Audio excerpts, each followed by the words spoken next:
சாதனைகளின் ராணின்னு சொன்னாங்க. நான் இன்னைக்கு சாதனைகளின் ராணியாக 2 பேரை பார்க்குறேன். ஒன்று கிரேட் சந்திரா, நாட்டிலேருந்து அந்த வாழ்க்கையெல்லாம் விட்டுட்டு இந்த பிள்ளைய நான் உருவாக்கி காட்டுறேன்னு வந்திருக்காங்க இல்லையா, இவங்களுக்கு ஒரு பெரிய கிளாப் கொடுக்கலாம். அதே மாதிரி ரதிமீனா ரொம்ப சென்சிட்டிவான பொண்ணு. அவள் இப்படி ஒரு சென்சிட்டிவான விஷயங்களை எடுத்து பண்ணுறான்னு நான் ரொம்பவே ஆச்சரியப்பட்டிருக்கேன்.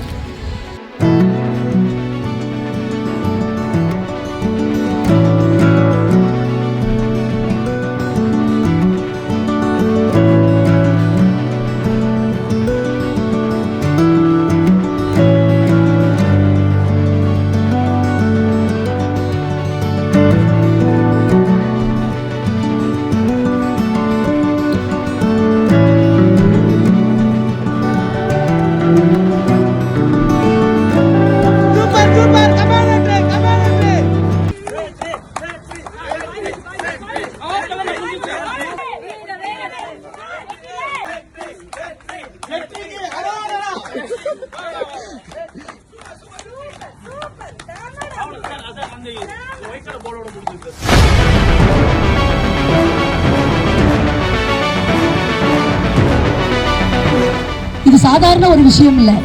ஒரு இடத்துக்கு ஆட்டிசம் குழந்தைங்க போகும்போது அவங்க ஏதாவது பண்ணிடுவாங்களான்ற பயத்தோடயே நிறைய பேர் இருப்பாங்க.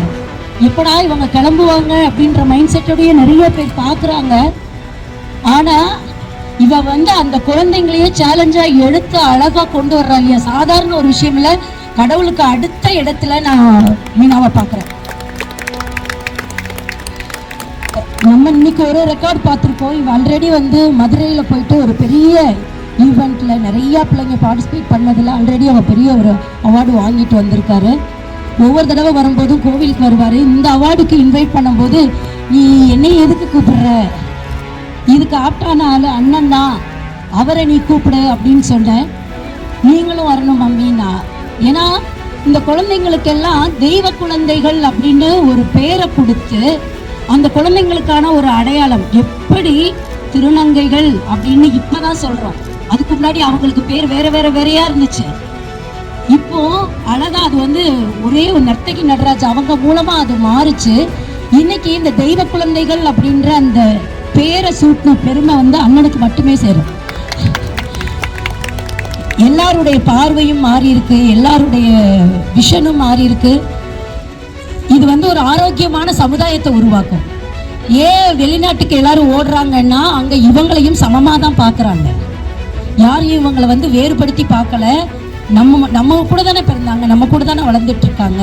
கடவுள் அவங்களுக்கு ஆனா இந்த எனர்ஜியை அழகா இவங்க அவங்களுக்கான சோர்ஸ் என்னன்னு கண்டுபிடிச்சு பண்ணியிருக்காங்க இல்லையா, அதுதான் பெரிய விஷயம்.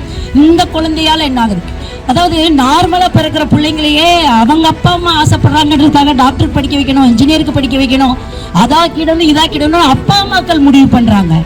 ஆனா இவங்களுக்கு என்ன வரும் அப்படின்றத பார்த்து இந்த ட்ரெயின் அப் பண்ணி இவ்வளவு அழகா கொண்டு வந்திருக்காங்க இல்லையா.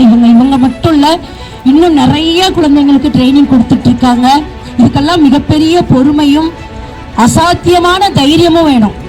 அது மீனாட்ட இருக்கிறத நான் பார்க்குறேன். மீனா மட்டும் இல்ல, ஒரு பெண்ணா அவ ஜெயிச்சு வர்றதுக்கு கூடவே இருக்கிறது அவளுடைய கணவர் சிவா. மிகப்பெரிய ஒரு பலமா இருந்த அந்த தம்பியும் கூடவே இருக்கிறதுனால மட்டும்தான் அவங்களால இது சாத்தியப்படுது. ரொம்ப சந்தோஷமா இருக்கு. இது மாதிரி மீனா நிறைய ரெக்கார்ட் பண்ணணும். ஏன்னா இந்த குழந்தைங்களாலும் சாதிக்க முடியும் அப்படின்றத உலகத்துக்கு எடுத்து காமிச்சிட்டா. இன்னைக்கு இதுக்கு ஒரு களமா இருந்த அந்த international United Kalam book award அவங்களுக்கு மிகப்பெரிய நன்றி. ரொம்ப ரொம்ப சந்தோஷம். அழகா இவங்களையும் என்கரேஜ் பண்ணி அழகா கொண்டு வந்தீங்க. அந்த லாஸ்ட் மினிட்ல வரும்போது அந்த தாயோட ஒரு வலியவும் பார்த்தேன், ஒரு குருவோட அந்த துடிப்பையும் பார்த்தேன். என்னைக்குமே ஒரு அம்மா, அதாவது அம்மா ஃபர்ஸ்ட் குரு அப்படின்னா குரு செகண்ட் மதர்னு சொல்லுவாங்க. அந்த 2 பேரோட துடிப்பை இன்னைக்கு கண்ணால பார்த்தேன். வந்தவனை இவ கட்டி பிடிச்சிட்டு அழுகுறா, கடைசி 1/4 மணி நேரம் அப்படின்னு சொல்லிட்டு அவ பண்ணதா இருக்கட்டும். அவங்க அம்மா மனசு தைரியம் கொஞ்சம் கூட விடாம, வெற்றி நான் முன்னாடி ஓடுறேன், நீ அம்மாவை பிடிக்கவான்னு அவங்க ஓடுனதா இருக்கட்டும். உண்மையிலேயே அந்த வெற்றிவேல் வீரவேல் முருகனுக்கு அரோகரான்ற அந்த கோஷத்தோட வந்ததாக இருக்கட்டும், உண்மையிலே ரொம்ப வந்து புல்லரிக்க வைத்த விஷயங்கள். இது மாதிரி நிறைய பிள்ளைங்க நிறைய சாதிச்சு வரணும். சாதாரண மனிதர்களுக்கு கிடைக்கக்கூடிய அத்தனை அங்கீகாரமும் இந்த குழந்தைங்களுக்கும் கிடைக்கணும்னு இறைவனை வேண்டிக்கிறேன். நீ மேலே மேலே மேலே மேலே நிறையா செய்யணும். 2 பேரும் இன்னும் நல்லா ரொம்ப நிறைய இந்த மாதிரி குழந்தைங்களை ஊக்கப்படுத்தி வெளியில் கொண்டு வாங்க. சந்தோஷமாக இருக்கு. நன்றி.